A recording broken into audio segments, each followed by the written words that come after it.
DZRH ang dula sa kanyang panahon. May mga taong dahil sa kagustuhang malutas agad ang problema ay bumabaling sa kanyang kapwa at nalilimutang lapitan ang siyang tunay na makatutulong sa atin.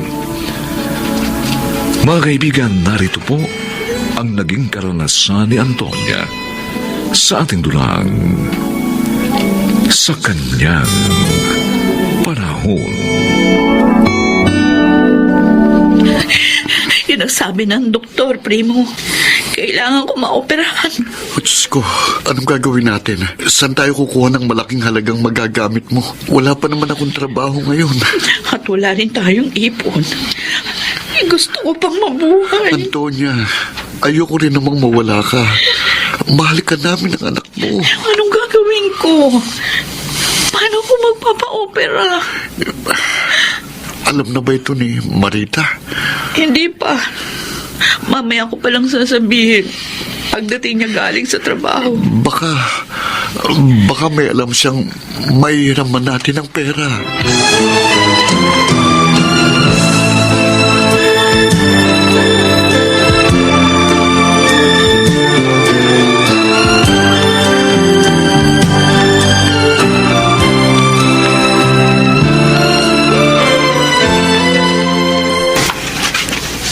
Ito na ang bigas na binibili mo, Antonia.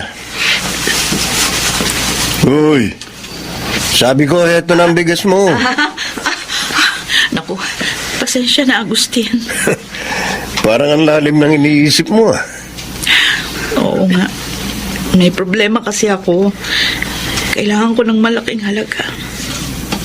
Saan mo gagamitin? May sakit ako. Ah? Breast cancer. Ha? At kailangan kong maoperahan.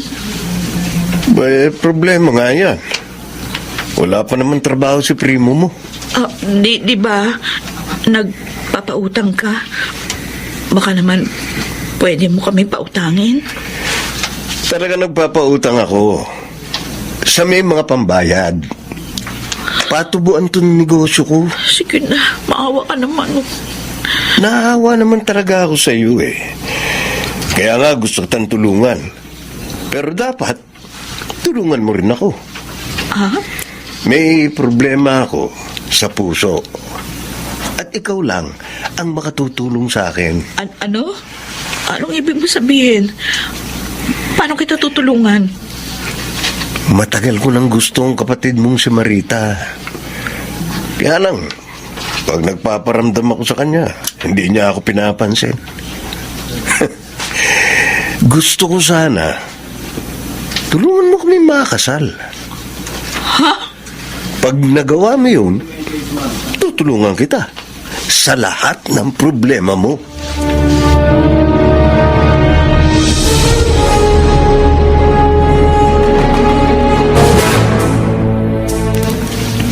Ikaw lang ang makatutulong sa akin, Marita. Sana naman, wag mo akong pagkaitan ng tulong. Kung talagang mahal mo ako bilang iyong ate. Paano kita matutulungan, ate? Sabihin mo. Dahil ayaw ko rin wala ka sa amin. Si Agustin. Makasal ka sa kanya. Ha? Sabi niya matagal ka na niyang gusto. At ipagagamot niya ako oras na makasal kayo. Pero ate, para ko na siyang ama. At isa pa, hindi ko siya mahal. Kapag naipagamot niya na ako, o di, iwan mo na. Ay, lalong mali naman yun, ate.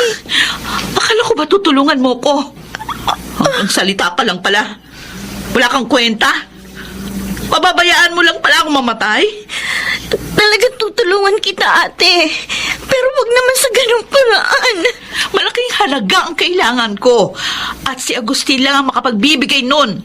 At ibibigay niya yon kapag kasal na kayo. Patawad, ate. Hindi ko magagawa. Ate! Wala kang kwentang kapatid. Sana pinabayaan na lang kita nung mamatay ang mga magulang natin. Ate Antonia! Lumayas ka rito. Lumayas ka! Hindi kita kailangan!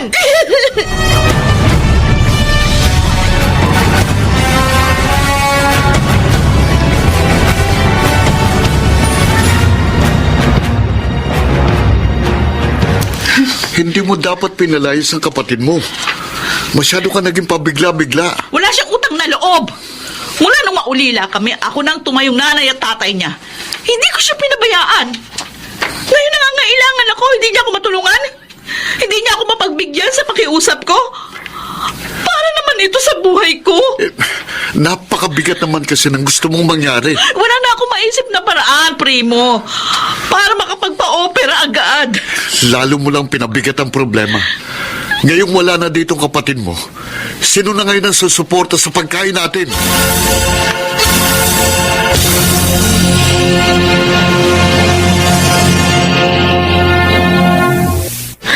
Yan po ang nangyari. Aling Sonia. Ay, kawawa ka naman pala. Pinalayas ka ng kapatid mo kahit gabing-gabi.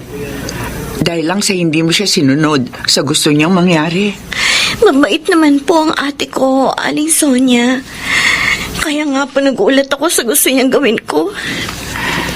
Siguro, nagkaganon siya dahil nga may sakit siya. At gusto niyang maoperahan kaagad. Pero hindi lang naman yun na maaari maging solusyon sa problema niya. Gusto ko pong matulungan ang ate ko.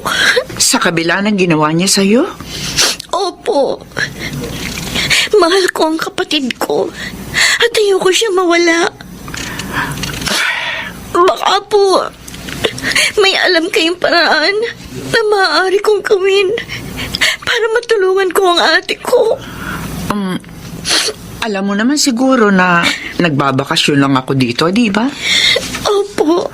Ang totoo niyan, naghahanap ako na magiging kasambahay namin sa Hong Kong.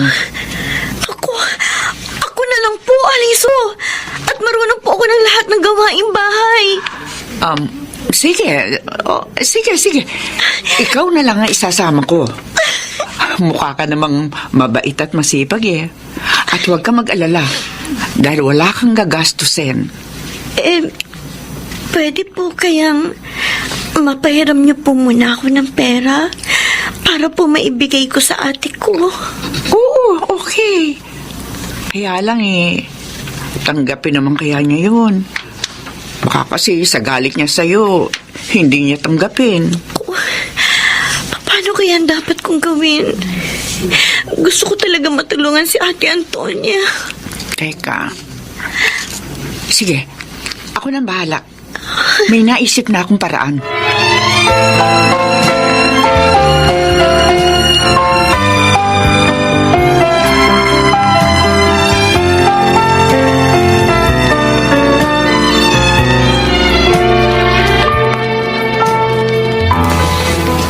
Ikaw, kamo si Marlon? Oo, Antonia. Antonia na lang itatawag ko sa'yo, ha? Para naman maging palagay tayo lahat. At dito naman sa asawa mo ay Primo. Sige. At tatawagin ka naman namin sa pangalan mong Marlon. Salamat. Sabi mo, isang kapitbahay namin ang nagkwento sa'yo ng problema ko. Oo. At dahil nagtatrabaho ako sa isang samahan na tumutulong talaga sa mga babaeng kaya mo ang sakit, gusto kong tulungan kang maipagamot. Naku, maraming salamat, Marlon. Oo. Talagang yun yung gusto ko. Ang makapagpagamot. Dahil ayoko pang mamatay. Kaya lang, wala kaming pera pampagamot. Oo nga. At wala rin akong trabaho sa ngayon. Huwag na kayo mag-alala. Tutulungan ko kayo. Isasama ko kayo sa ospital na maaari kang magpagamot, Antonia. At ikaw naman, Primo. Oo.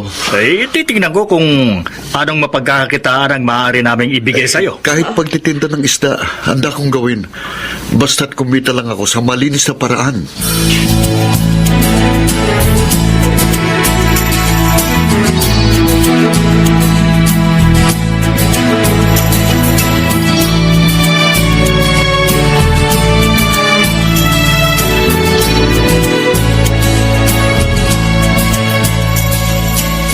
Antonia, handa na bang lahat ng mga gamit na kakailanganin mo sa ospital bukas?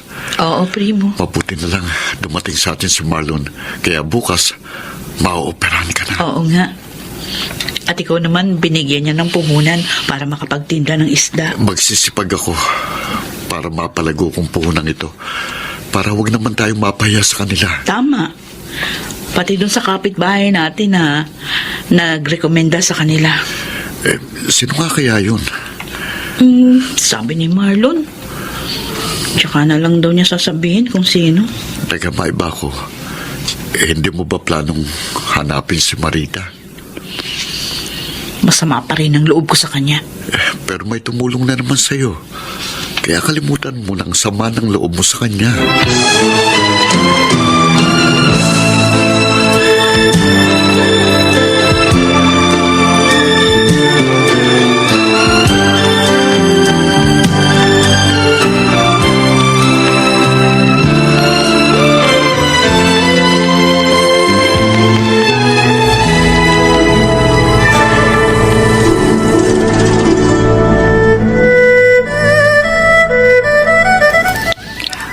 Ayaw kay Marlon? Abe, masipag pala ang bayaw mo, Marita. Maganda ang kita niya sa pagtitinda ng isda. Salamat naman po. Si Ate Antonia po, kumusta naman daw po ang operasyon niya? Tagumpay naman daw. Naalis na yung bukol sa kanyang dibdib. Nagpapagaling na lamang yung ate mo sa bahay nila. Salamat. Salamat, Diyos ko. Hindi po ninyo kinuha sa amin ang ate ko. Marita, wala ka bang balak na ipaalam na sa kanya ang totoo? Dapat nilang malaman ang lahat para maging ayos na rin kayo. Pag-uwi ko na lang po upang magbakasyon, pupuntahan ko po sila. Ikaw ang bahala. Ma'am Sonia, maraming salamat po sa tulong ninyo. Dahil sa inyo, natulungan ko po ang kapatid ko. At hindi pa po ako napahamak. Marita, lahat ay binigay ko sa'yo ay sahod mo sa pagtatrabaho sa amin dito sa Hong Kong. At saka isa pa, hindi ako nagkamali sa pagkuha sa'yo. Mabait at masipag ka. Kaya dapat lamang natulungan.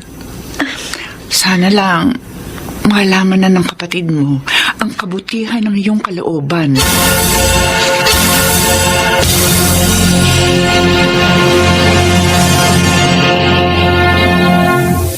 Antonia, kumusta ang check-up mo kanina sa doktor? Ay, naku. Awa ng Diyos. Wala naman silang nakita na bumalik yung cancer sa dibdib ko. Sa mahigit 1 taon lumipas, talagang tagumpay ang operasyon sa akin. Mabuti na lang talaga may tumulong sa atin. Nagkaroon pa tayo ng maayos na negosyo. Naalala ko nga pala. Matagal nang hindi bumibisita si Marlon dito, ano? Kumusta na kaya siya? Baka may ibang tinutulungan ng kanilang samahan. Kaya hindi siya nakakadalaw dito. Antonia, si Marita kaya? Kumusta na kaya siya? Magdadalawang taon na siyang wala rito. Kumusta na siya? Oo nga. Niwala tayo kahit anong balita sa kanya. Sana walang masamang nangyari sa kanya. Dahil pag nagkataon, di ko ba papatawad ang sarili ko? Ibig bang sabihin niyan, hindi ka naggalit sa kanya? Hindi na. Maling-mali ako sa ginawa ko sa aking kapatid. Dahil naging makasarili ako. Sana magkita pa kami. Para makahingi ako ng tawad sa kanya.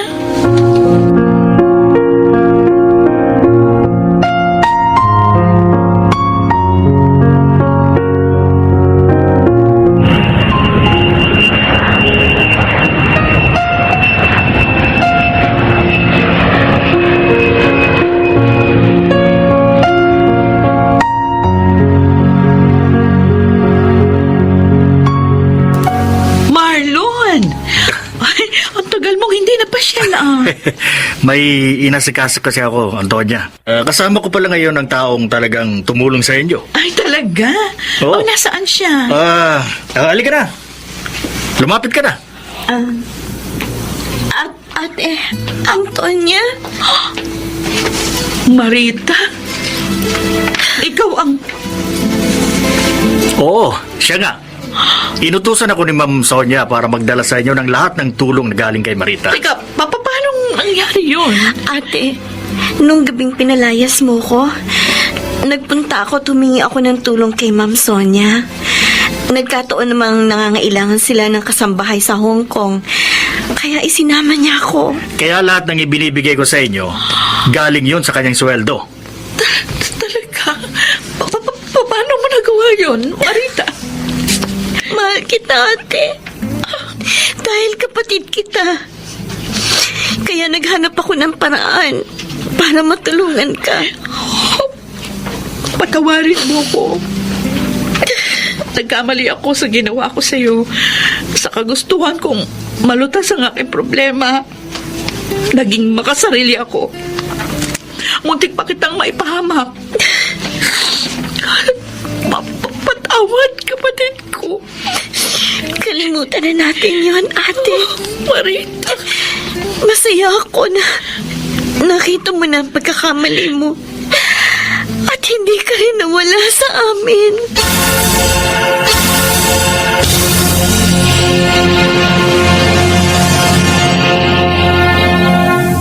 Lahat ng suliranin ay may katapat na solusyon. Huwag lamang maging padalos-dalos upang ito'y masumpungan sa kanyang panahon.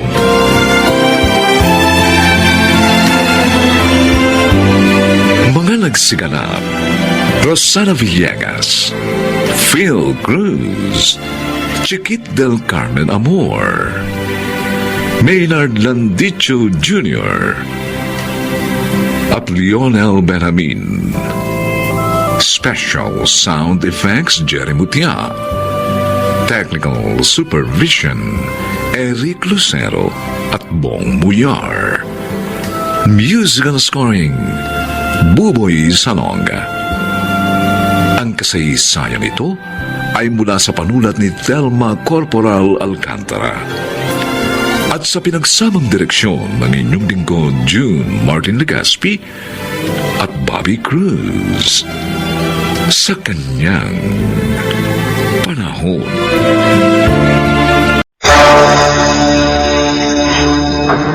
Darwin? Anak, gising na. Nagluto ako ng... Hindi. Anak ko! Naglaslas na bulso!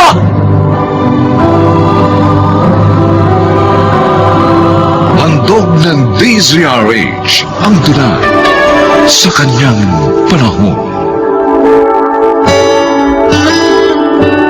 Kung minsan nabigo na nga ang tao, ay tila baga binabalikan pa siya nito.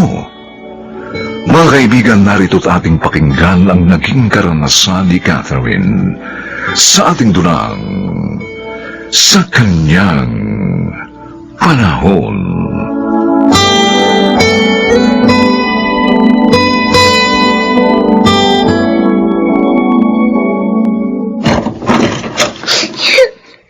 Bless? Bless, bakit ka umiiyak? Oh, may sugat ka pa sa mukha. Ano ba nangyari sa'yo? Nag-away po kami ng kaklase ko. Ano? Anak, hindi ba sabi ko sa inyo, iwasan niyo makipag-away na magkapatid? Dahil hindi magandang masanay kayo sa ganong ugali. Ayaw ko naman po talaga siyang awayin eh. Kaso ginalit po niya ako eh. Kaya sinabunutan ko siya. Bakit ba? Ano ba ginawa ng kaklase mo? Tinawag po niya akong putok sa buho. Tapos pinagtawanan pa po ako na ibang nakarinig nun. Tapos po, umalis na nga po ako para hindi niya na ako maasar. Pero sinundan pa rin po niya ako. Kaya nagalit na po ako. Hayaan mo. Pupunta ako bukas sa school mo. Kakausapin ko yung teacher mo. Para pagsabihan niya ang batang yun. Talaga po ba, Nay? Putok daw kami sa buho. Totoo po ba yun? Hindi anak. Dahil may mga magulang kayo ng Kuya Darwin mo. At ako yun. Bakit po? Wala kaming tatay. Sasabihin ko sa'yo. Pero gusto kong tandaan mo ito. Kahit kailan, hindi ko pinagsisisihan na naging anak ko kayo.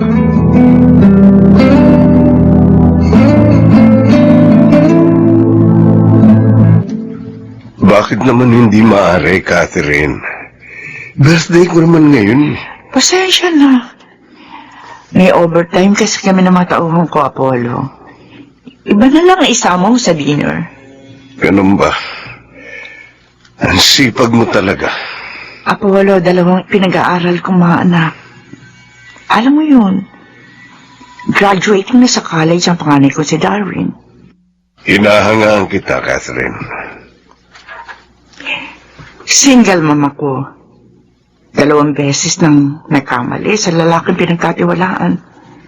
Bakit mo ko hangaan?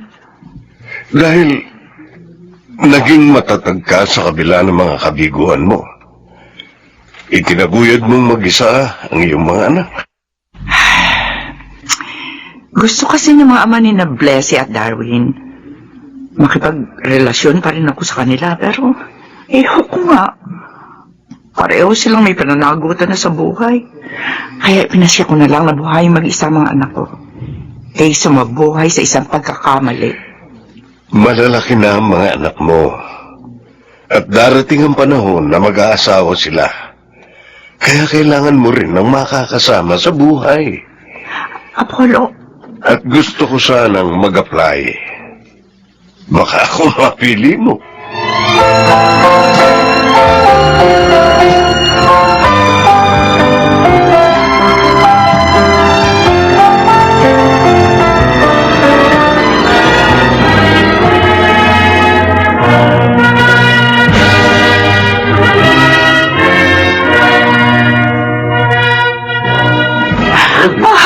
congratulations, Darwin. Salamat po, Nay. Congratulations, Kuya! Graduate ka na rin sa wakas! Oo. Makakapagtrabaho na ako, Blessy. Mabibigyan na kita ng baon mo. Hoy! Sinabi mo yan, ha? Dapat mas malaki sa binibigay ni Inay ang ibibigay mo sa akin. Ano? Kayo talagang dalawa, oo. Halina kayo. Sa restaurant tayo kakain ngayon. Wow! Nay, next week nga pala, Oh. pupuntahan ko yung office na sinabi ng professor ko. Kaibigan daw niyang may-ari nun. At hiring daw doon. Magtatrabaho ko na kagad? Hindi ka na magpapahinga muna, anak? Hindi na po, Nay. Excited na po ako magtrabaho. Para naman matulungan ko na kayo.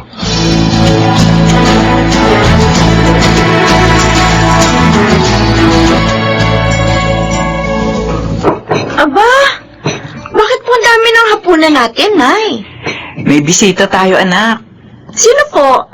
Si Mang Apollo? Dito po ba siya mag-dinner? Hindi, ikaw. Si Jean ang bisita natin, yung girlfriend ng kuya mo.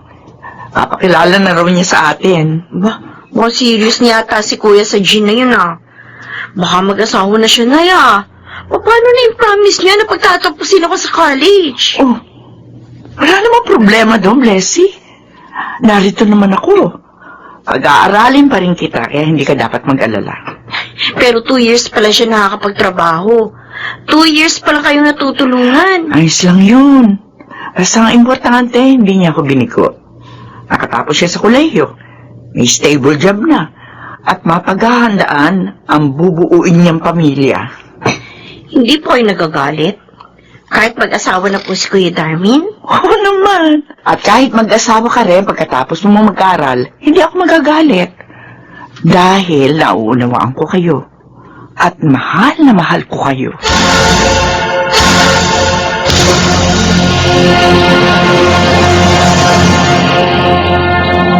Jane, huwag ka namang magbiro ng ganyan. Masamang biro yan. Alam mo namang mahal na mahal kita. Mahal na mahal din naman kita, Darwin, eh. Oh. Kaya lang, sorry. Hindi ko talaga matake yung pinagtapat mo sa akin tungkol sa family background mo. Tsaka, baka mamaya hindi rin matanggap ng parents ko yun. Jane, Imagine, magkaiba pala yung father niya ni Blessy. Ano ba yan? kahit naman nagkamali si Inay, sinikap niyang ituwid yun. At naitaguyod pa rin niya kami kahit mag-isa lang siya. Kahit na. Jane, Ang dumi pa rin. Kasi gusto ng parents ko, may good family background yung lalaking pakakasalan ko. At yun din yung gusto ko. Kaya, kalimutan mo na lang ako, Darwin. Mahal na mahal kita eh. I'm sorry.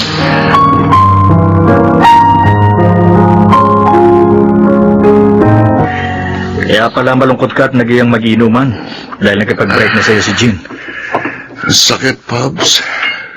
Mahal na mahal ko siya eh. Mabuti na yun na hindi siya nakatuluyan mo. Pabs, Hindi maganda ugali niya eh. Mata pobre, mapanghatol. Kalimutan mo na lang siya pare. Marami pa namang iba dyan. hindi ko alam. Hindi ko alam kung makakaya kong gawin ang sinabi mo.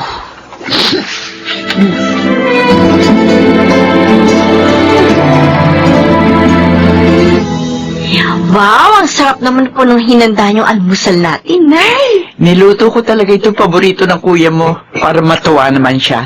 Napansin ko kasi ha, nito nga nagdaang araw, parang may problema siya. Matamlay. Oo nga po. Napansin ko rin yun eh. Minsan nga, umuwi pa siya ng lasing. Ganon? Hindi mo sinabi sa akin yun. Eh, sabi kasi ni Kuya, huwag ko na raw sabihin sa inyo. Tulog na po kayo na dumating siya eh, dahil masama yung pakiramdam niyo.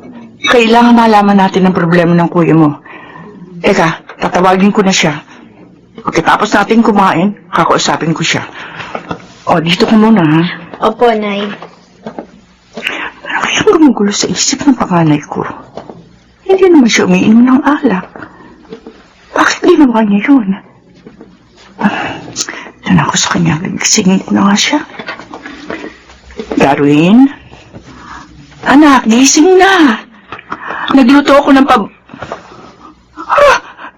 Hindi! Ang anak ko! Naglaslas sa pulso! Darwin!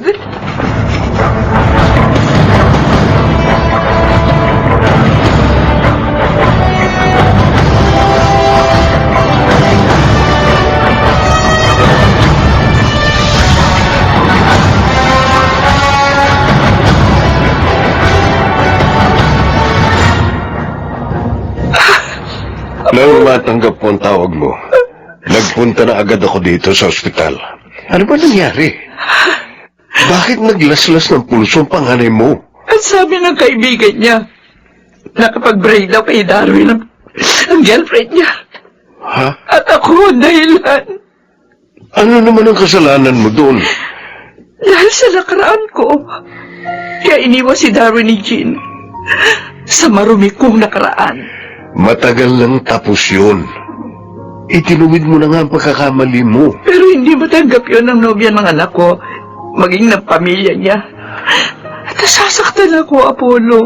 Dahil pinahihirapan pa rin ako ng aking mga naging kabiguan. Catherine, pagsubok lang sa inyong pangyayaring ito. Kaya huwag kang sumuko. Patuloy mong alalayan ang iyong anak para maging matatag siya. Hingin mo rin ng tulong ng Diyos na pagalingin niya ang sugat sa puso ng iyong anak.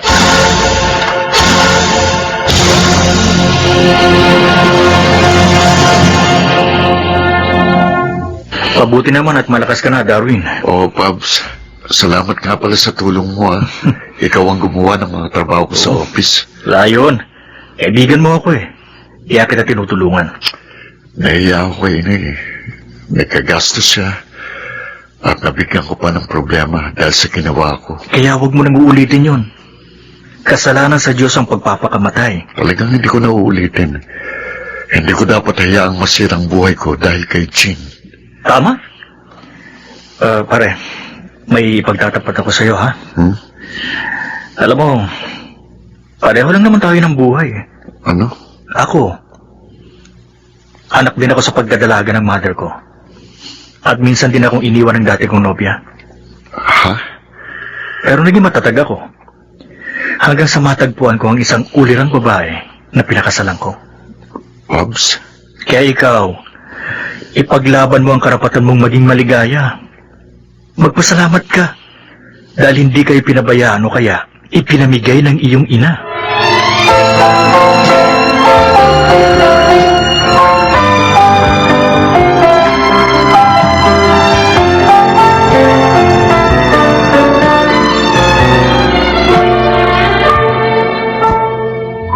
Talaga, mga anak? Hindi kayo magagalit kung tanggapin ko ang pag-ibig ni Apollo? Yes naman, Nay. Mabait po si Mang Apollo at isang biyudo. Kaya hindi po kami tutol sa kanya. Maraming salamat sa inyo, mga anak. Nay, mahabang panahon na kayong nag-iisa sa pagtataguyod sa amin. At gusto naman namin na ngayong stable na kami, lumigaya naman kayo. Maraming salamat sa pangunawa, mga anak. Kami pong dapat magpasalamat sa inyo dahil hindi niyo po kami binitiwan. Noong mga panahong halos malunod na kayo dahil sa mga pagsubok sa buhay.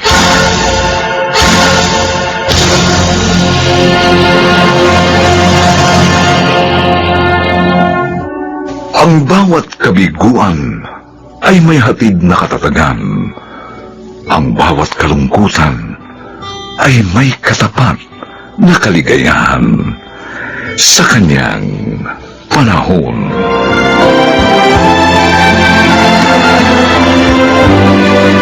Mga nagsiganap, Susan Robles, Phil Cruz, Chiquit del Carmen Amor, Rosana Villegas, Lionel Benjamin, at Maynard Landicho Jr.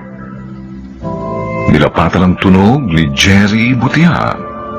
Sa musika ni Buboy Sanog. Supervisyong teknikal ni na Eric Lucero at Bong Muyar. Ang kasaysayang ito'y mula sa panulat ni Telma Corporal Alcantara. At sa pinagsamang direksyon ng inyong lingkod, June Martin Legaspi at Bobby Cruz. Sa kanyang panahon.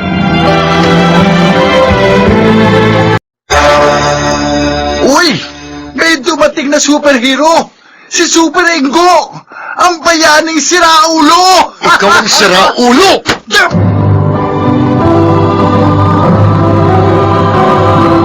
Handog ng DZRH ang dula sa kanyang panahon. May pagkakataong malalaman lang talaga natin ang halaga ng isang bagay o isang tao kung wala na ito sa ating buhay. Mga kaibigan, narito ang naging karanasan ni Ingo sa ating dulang sa kanyang panahon.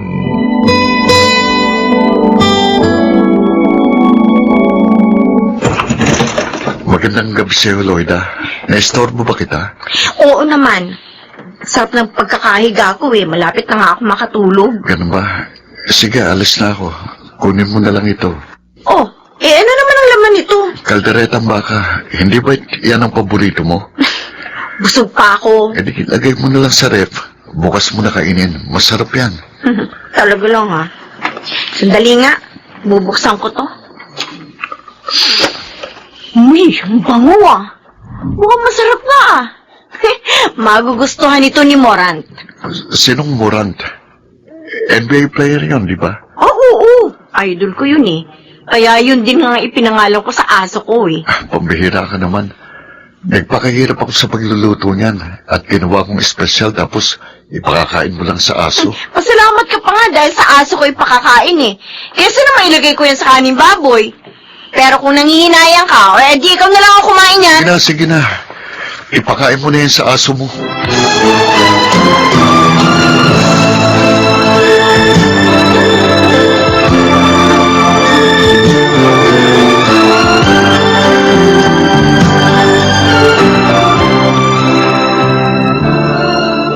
Kunwari ka pa, nakimuran po, ipapakain.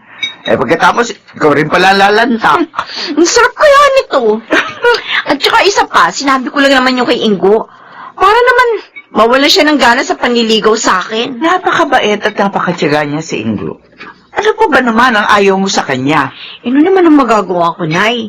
Hindi ko talaga siya type eh. Pero alam mo, anak, gusto ko siya para sa'yo. Hmm? Iilan na lang ang mga lalaking katulad niya.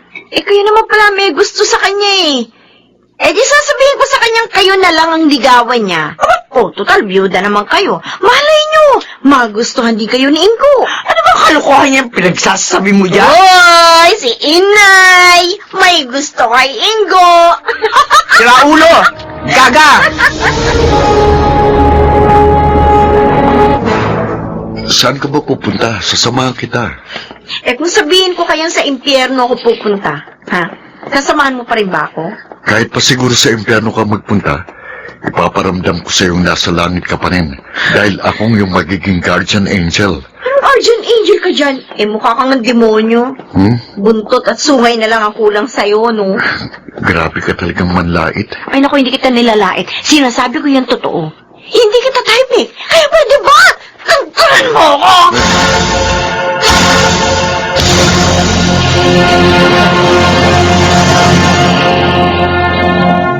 Sobra ka naman, Lloyda.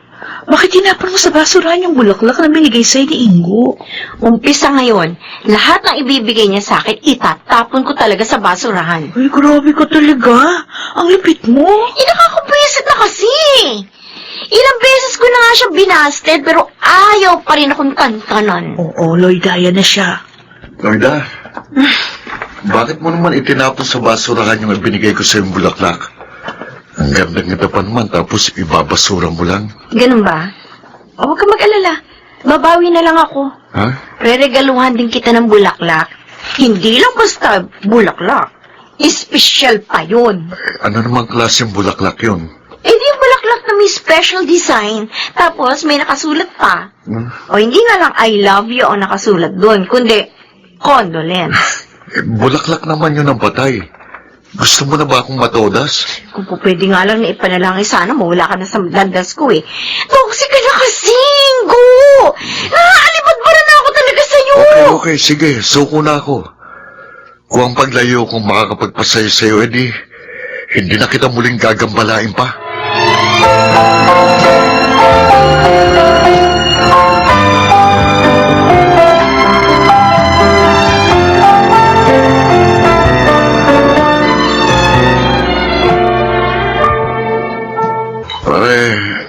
Napakasakit talaga ng ginawa niya. Grabe, parang dinurog niya ang puso ko. Ang kulit mo naman kasi. Sabi ko naman sa'yo, hindi lang iisa ang babae sa mundo.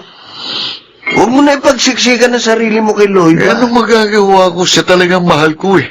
Kalimutan mo ng lintik na pagmamahal na yan. Ano naman? Tantanan mo na si Lloyda dahil nagmumukha ka lang tangang asong buntot na buntot sa kanya. Pare, sabihin mo nga sa akin, pangit ba ako? Bakit hindi ako magustuhan ni Lloyda? Ba't hindi mo itanong sa salamin ng bagay na yan? Pero, ano naman kaya sasagot ng salamin sa akin? Ano ba? Of course, Ingo.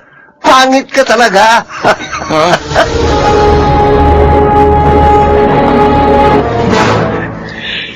Ang hirap naman ng ganito.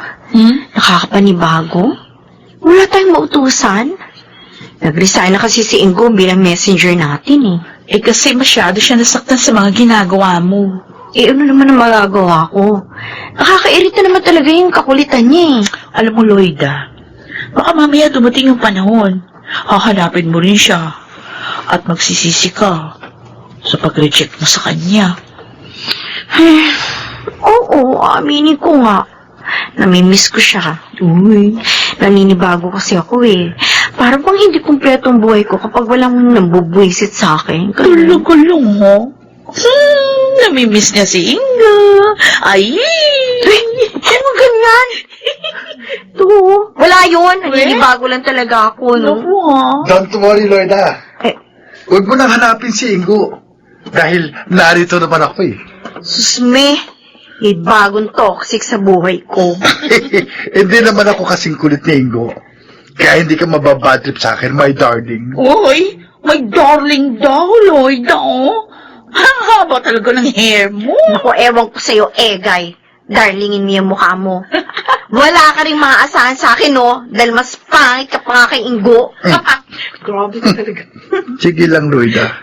Laitin mo ko at balang araw, mas pangit pa sa akin ang magiging kapalaran mo.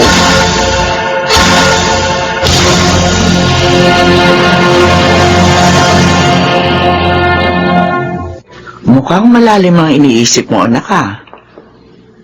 May problema ba? Wala po, Nay. Namimiss ko lang po si Ingo. Talaga? Nangangahulugan lang sigurong mahal mo na rin siya. Di naman po siguro. Naninibago lang po ako. Anak, babae rin ako. At ganyan-ganyan din ang ginawa sa akin ng tatay mo nung nililigawan pa niya ako. Halos araw-araw din siya magparamdam sa akin. Pero hindi ko siya pinapansin. Tapos, bigla na lamang siya naglahong parang bula. Inanap-hanap ko siya. At doon ko napagtanto, mahal ko pala siya. Ano pong gusto niyong puntuhin? Mahal ko na rin po ba si Ingo? Aba, hindi ko alam. Dahil ikaw lang ang makababatid niyan.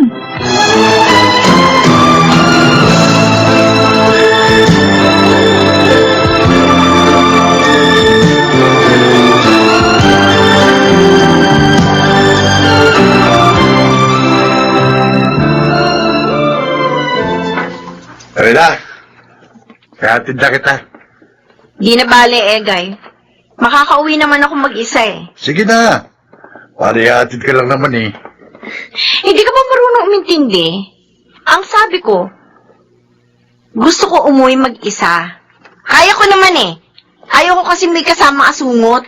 Ganun. Asungot pala ako, ha? Ha? Aray ko, Ha? bitiwan mo nga! Dapat tinuturuan ng leksyon. Ha? Bitiwan mo ako! Bitiwan mo siya! Uy! May dumating na superhero. Si Super Ingo, ang bayaning siraulo. Ikaw ang siraulo! Walang yaka. Eto, sa balisong. Hindi ka ubra dito. Papatayin kita, Ingo! Ay, Diyos ko! May hawak na balisong si Egay! Ito bagay sa'yo! Ingo! Mamamatay ka, Ingo! Mamamatay ka! Tama na mo! Sa kanya!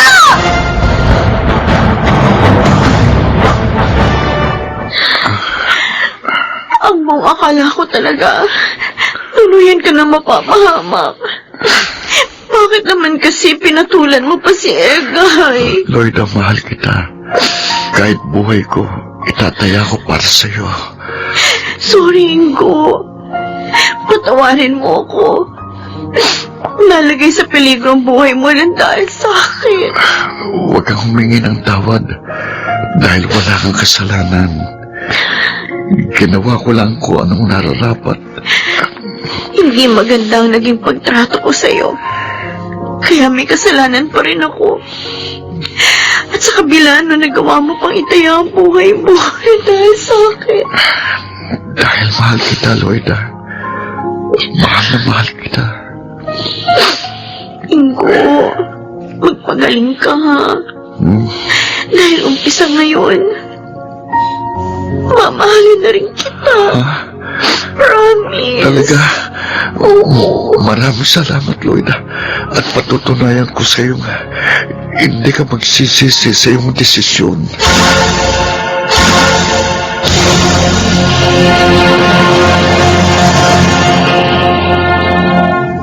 Kung sino pa raw ang taong hindi natin inaasahan, ay siya pa palang tutulong at dadamay sa atin sa kanyang panahon.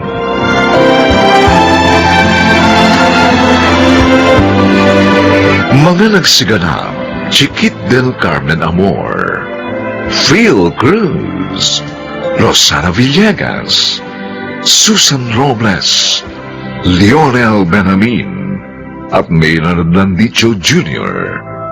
Special Sound Effects, Jerry Mutia. Technical Supervision, Eric Lucero at Bong Muyar. Musical Scoring, Buboy Salong. Ang kasaysayang ito'y mula sa panulat ni Toti Sandoval. At sa pinagsamang direksyon ng inyong lingkod, June Martin Legaspi at Bobby Cruz. Sa kanyang panahon.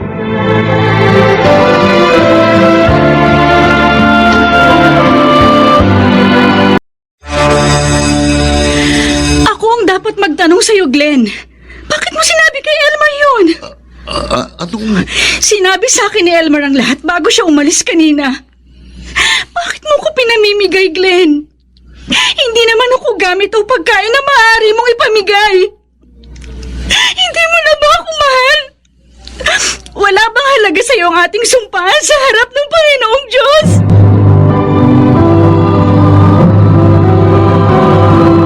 Handog ng DZRH ang tula sa kanyang panahon. Marami ang napapahamak dahil sa espiritu ng alak. Ngunit ang masakit, marami din ang hindi makaiwas kahit alam na nila ito. Mga kaibigan, narito po ang naging karanasan ni Sarah sa ating dunang sa kanyang panahon. Sabing ayokong kumain! Glenn naman! Bakit tinapon mo yung pagkain? Grasya ng Diyos yan! Dahil makulit ka eh. Sinabi na ayokong kumain, pinipilit mo pa rin ako. Mama! Papa! Bakit po nag-aaway na naman Isa ka kayo? pang bata ka! Katulad ka rin ng mama mo, makulit kayo. Bakit po nagagalit kayo sa akin, Papa? Glenn, wag mo namang sigawan si Ruby. Kung ayaw niyong sigawan ko kayo, iwan niyo ako. Umalis kayo sa harapan ko! May dala akong bigas at grocery para sa inyo, Sarah.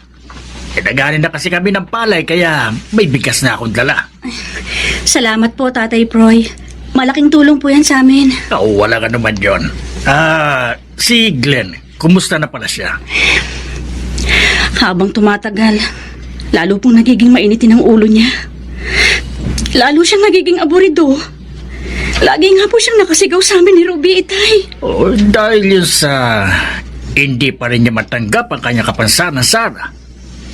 Kayo na sana ang bahalang magpasensya sa kanya. Yun naman po ang lagi kong sinasabi kay Ruby upang wag siyang magtampo sa kanyang papa. Bukas pa naman ako uuwi, kaya makakausap po ng gusto ang aking anak. Magpapayuhan ko siya. Pero, Sarah, sana pagtiyagaan mo pa ang anak ko. Huwag mo siyang iiwan dahil ngayon kanya higit na kailangan. Kahit naman po may kapansanan si Glenn, Itay, mahal ko pa rin siya. At mahalaga po siya sa akin. Lalo ng aming kasal. Ang aming sumpaan sa harap ng Panginoong Diyos. Oy, Sarah, nakasalubong ko si James. Busangot na mukha. Tinapon mo raw kasi sa basurahan yung flowers na bigay niya. Bakit mo naman ginawa yun? Ayaw niyang kunin ang ibalik ko eh. O di tinapon ko. Ito naman. Ayun, na-hurt tuloy yung tao. Malu, mali ang ginagawa niya. Nanliligaw siya sa akin kahit alam niyang may asawa na ako. Alam niya kasing nahihirapan ka na sa asawa mo. At iniisip niyang makukuha niya ako. Kaya sumisigi siya, ganun? Ganun na nga ang tingin ko. Nagkakamali siya. Ang dapat kasi, maghanap na lang siya ng walang pananagutan. At hindi ako yung inaabala niya. Oy, huwag ka magagalit sa sasabihin ko, ha? Alam mo, naaawa na kasi ako sa'yo. Subsub ka sa trabaho para mabuhay ang pamilya mo. Tapos, inaalagaan mo pa si Glenn.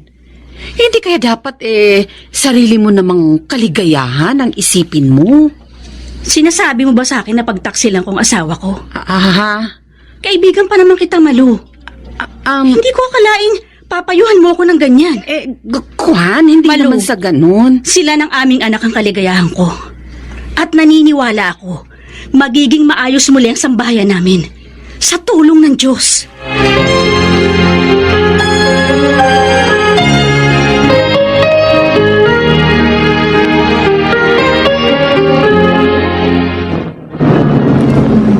Aba, may humintong kotse sa harap ko. Sakay na, Sarah. Sinong? Elmer? Ako nga. Sakay na. Ihahatid na kita sa inyo. Ay, salamat. Tamang-tama. Kanina pa nga ako nahihirapang sumakay eh. Kailan ka pa dumating galing ibang bansa? 3 days ago. Nabalitaan ko nangyari kay Pinsang, kaya talagang umuwi ako. At saka, may iba pa akong aasikasuhin dito eh. Kumusta naman si Glenn? Ayun, hindi pa rin matanggap ang lahat. Babalik din sa dati ang ugalit pananaw ni Pinsan. Huwag kang mag-alala. Tutulungan kita.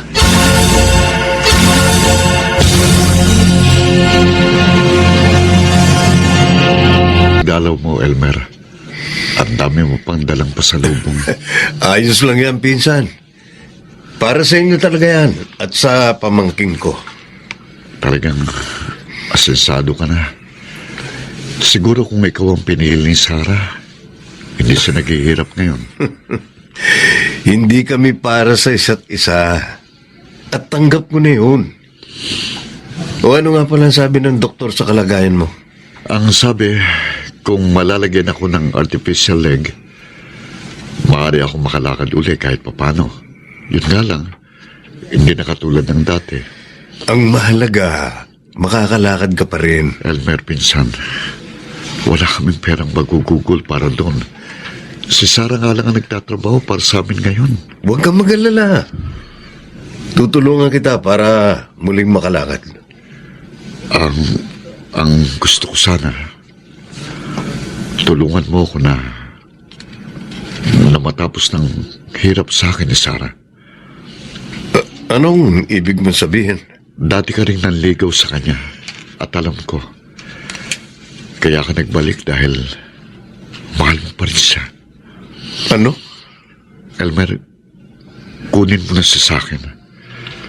Mas gusto kong sa'yo siya mapunta kaysa sa iba. Glenn, Dahil kung sa'yo, hindi mo ituturing na ibang aming anak. ano ba yung sinasabi mo?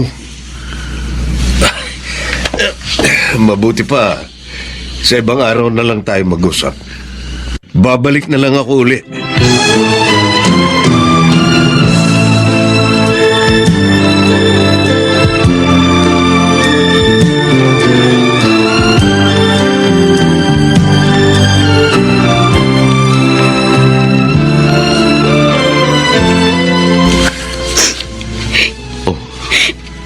Bakit ka umiiyak?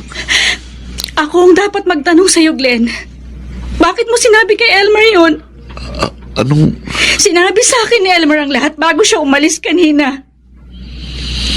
Bakit mo ko pinamimigay, Glenn? Hindi naman ako gamit o pagkain na maaari mong ipamigay. Hindi mo na ba ako mahal? Wala bang halaga sa'yo ang ating sumpahan sa harap ng Panginoong Diyos? Sarah, mahal kita. Kayo ni Ruby. Kaya kahit masakit sa akin, ipinaubaya ko na kayo kay Elmer. Dahil siyang makapagbibigay sa inyo ng isang masaganang kinabukasan. Ikaw ang kinabukasan namin, Glenn. Mahirap bang intindihin yun? Glenn, bakit ka ba nagkakaganyan? Binti lang naman ang nawala sa'yo. Pwede pang remedyohan yun. Pero kami ni Ruby, narito pa rin kami, hindi ka namin iniiwan. Sarah.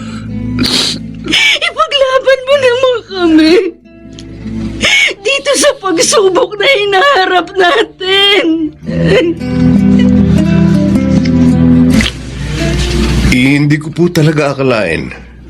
Nasasabihin ni Pinsan sa akin yun, Chuproy. Oy, sobra na talaga ang pagkahawa sa sarili ni Glenn. Kaya niya nasabi yun. Ay, pasensya ka na sana sa kanya. Ang totoo po, nagbalik ako rito para tulungan sila. At para asikasuhin ang kasal namin ni Lorna dito sa Pilipinas. Lorna? Opo, Chuproy. May asawa na po ako, 4 na taon na. Sa Amerika po kami iginasal ng simple. Pero ang gusto talaga namin, dito makasal at maghanda sa Pilipinas. Ganun ba? Opo. Pero hindi ko na yun nabanggit kina Sarah. Dahil sa mga sinabi ni Glenn na focus ang usapan namin. Oy, sasama ako sa'yo sa pagbalik mo sa kanila.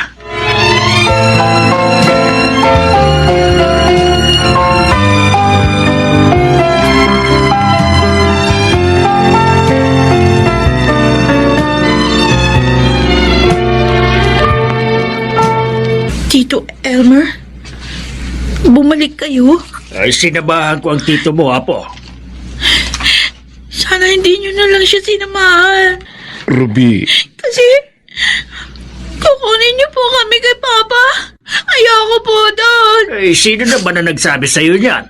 Yan po yung narinig ko sa pagtatalo ni na Mama at Papa. Lolo, Tito Elmer, ayoko po magkahiwalay si na Mama at Papa. Pareho ko silang mahal. Apo, hindi sila maghihiwalay. May asawa ng Tito Elmer mo. At naparito siya para magpakasal sila uli. Dito naman sa ating bansa. Totoo po, Tito. oo, pamangkin. Kaya hindi ka dapat umiyak at mag-alala.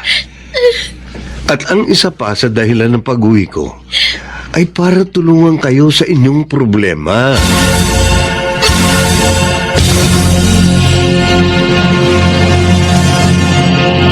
Ito nga palang sinabi mo, pinsan. Kahit na may kapansanan na ako, maganda pa rin ang buhay. Nakita ko yung mga PWD doon sa pinuntahan nating training center. Ang sasaya nila. Kung magbiroon sila, parang hindi PWD. Oo nga. At may trabaho na rin sila. Tama. Gumagawa ng mga sirang cellphone at relo, yung mga blind naman, nagmamasahe. Oh. Pero kailangan pa rin nila ng tulong ng ating pamahalaan para sa ikuunlad ng kanilang mga serbisyo at mga proyekto. Oo nga. May nakilala nga pala ako doon. Kasama sa online business na ibig naming pasukin ni Sarah. Elmer, insan, salamat sa iyo, ha? Salamat sa pagbubukas mo ng isipan ko. At lalong salamat sa artificial leg na ibibigay mo. Hindi lang yun. Bibigyan ko rin kayo ng puhunan sa inyong magiging negosyo.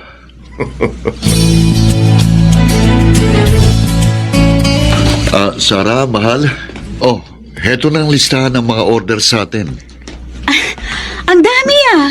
Kapag ganito lagi, magiging triple ang kita natin. Masipag ka kasing mag-post. At masipag ka rin tumulong sa akin. Sarah, salamat sa iyo, ha? Hindi mo ako pinabayaan nung panahong pinanghihinaan ako ng loob. Dahil mahal kita, Glenn. At nagpapasalamat ako sa Panginoong Diyos. Dahil dininig niya ang aking panalangin na maging matatag muli ang ating sambayan.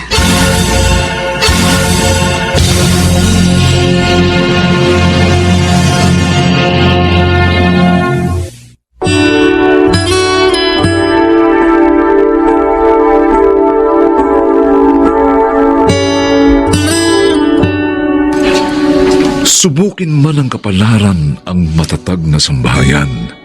Ito'y patuloy na babangon at magtatagumpay sa kanyang panahon. Tumahimik ka!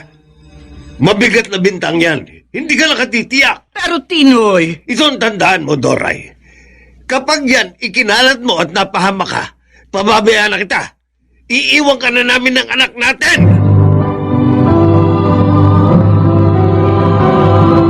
Handog ng DZRH ang dula sa kanyang panahon.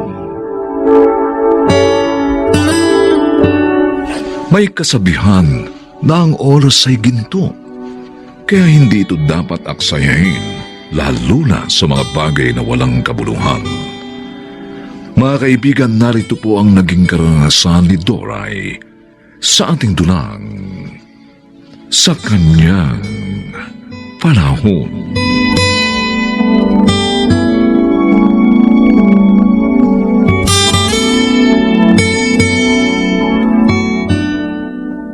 Ay, dumating na pala kayo, Itay.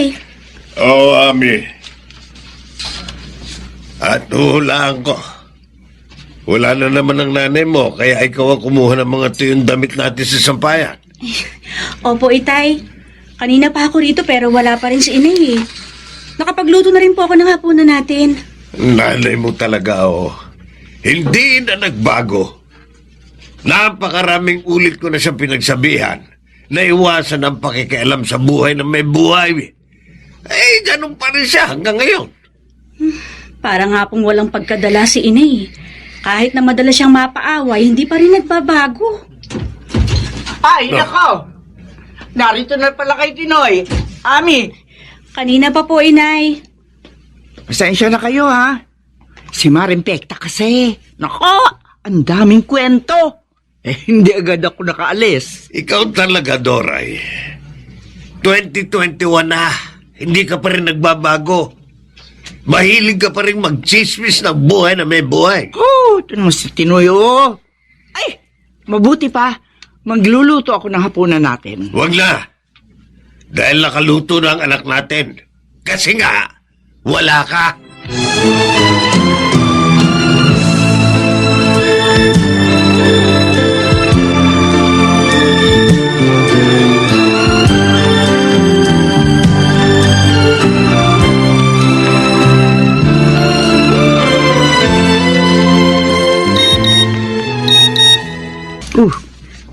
May text na naman si Marimpekta.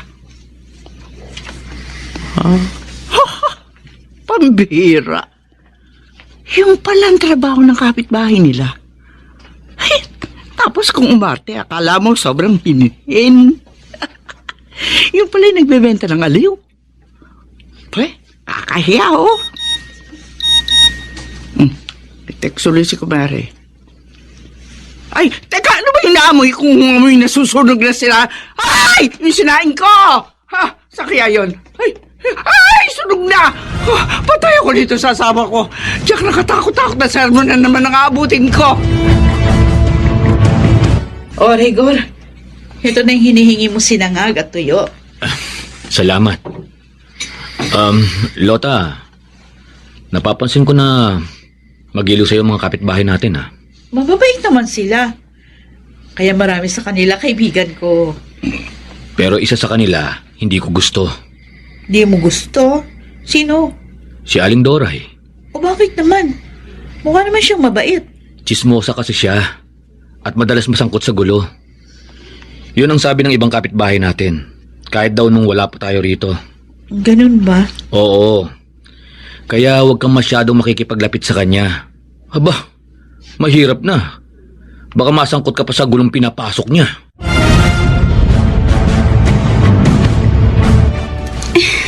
Ang tagal naman ni Itay.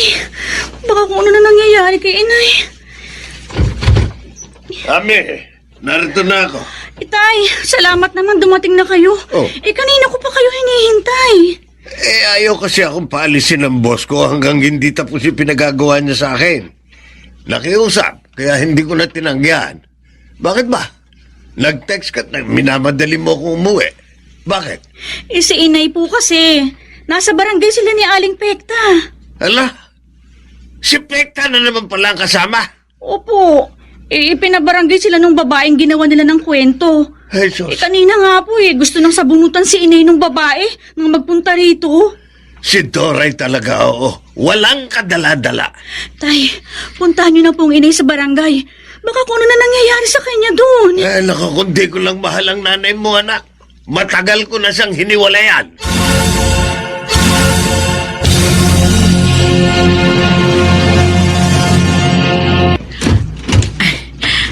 Ito ang bahay namin ng Kuya Regor Modindo. Halika, tuloy ka. Salamat, pinsan. Nandito ba si Kuya? Wala pa. Pero nabanggit ko sa kanya na dumating ka nga galing abroad at magkikita nga tayo.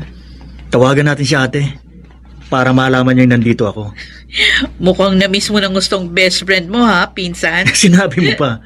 Tsaka para maibigay ko tuloy ito sa kanya, itong pasalubong ko. Sigurado, magugustuhan niya to.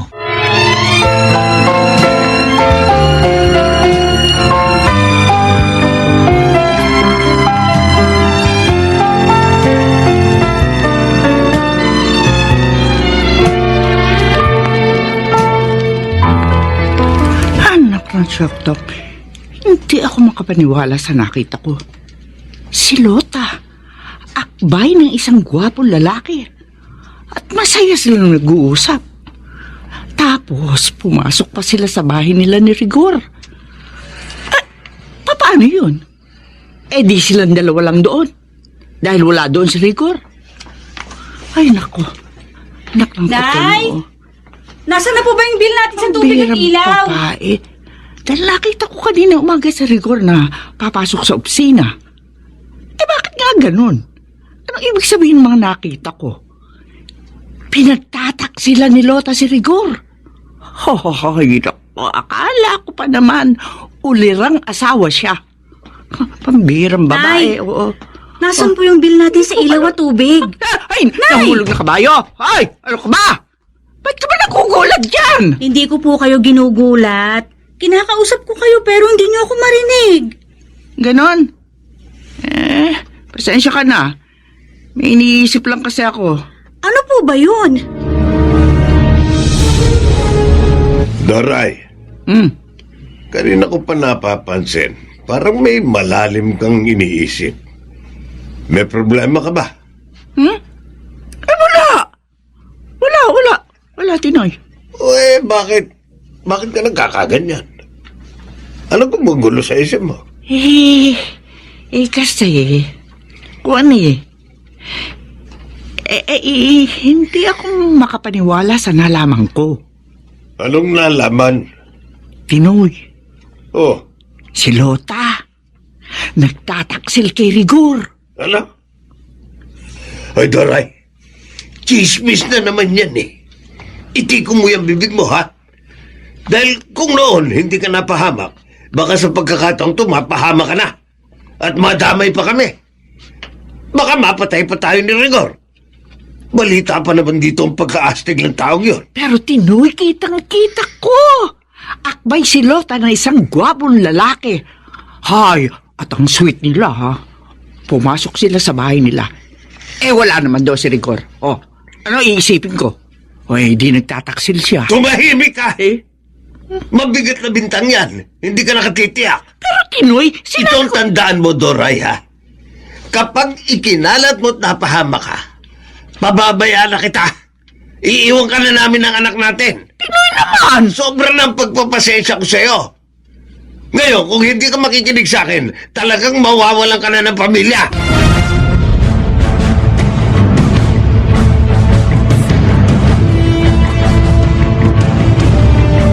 Aba, si Aling Dora yun na.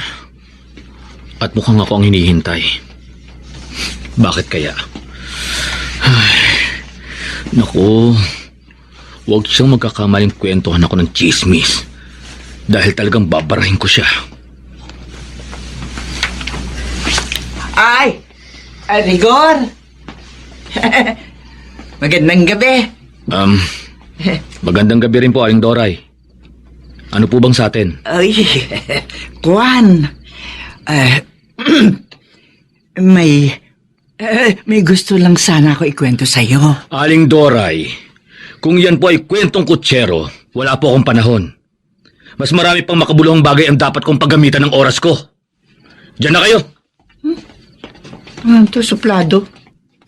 Bahala ka nga sa buhay mo.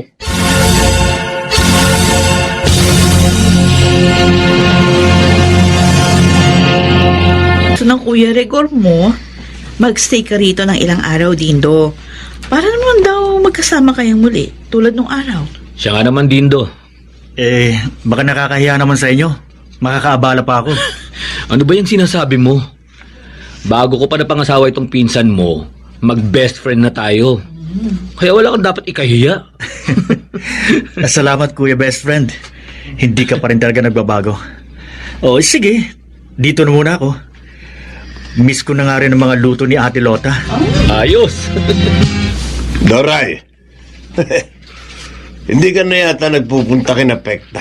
Ay, tinatamad na ako, Tinoy. Kaya naghahalaman na lamang ako dito sa ating bakuran. Talaga? Oo. Napapansin namin ng anak natin. Bihira ka na rin lumabas ng bahay. May sakit ka ba? Ay, wala! Ikaw naman, ayaw niyo ba nun? Nagbabago na ako. Totoo ba yan? Oo, totoong-totoo na ito, Tinoy. Kasi nalaman ko, hindi naman pala kalaguyo ni Lota yung lalaki nakita ko nakakabay sa kanya. Pinsan pala niya yun. Diyan pa nga sa kanila nagbabakasyon eh. Nakita mo na. Kung nagkataong ikinalat mo ang hinala mo, malaking disgrasya ang inabot mo. At baka nadamay pa kami ni Ami. Kaya nga eh. Alam mo, hiyang-hiya ako sa inyo. Salamat na lang, binantaan mo ko. At hindi rin nakinig si Rigor sa akin. Dahil doon, kaya nakaligtas ako sa kapahamakan. Maging aral na sana sa iyo ang pangyayaring ito, Doray.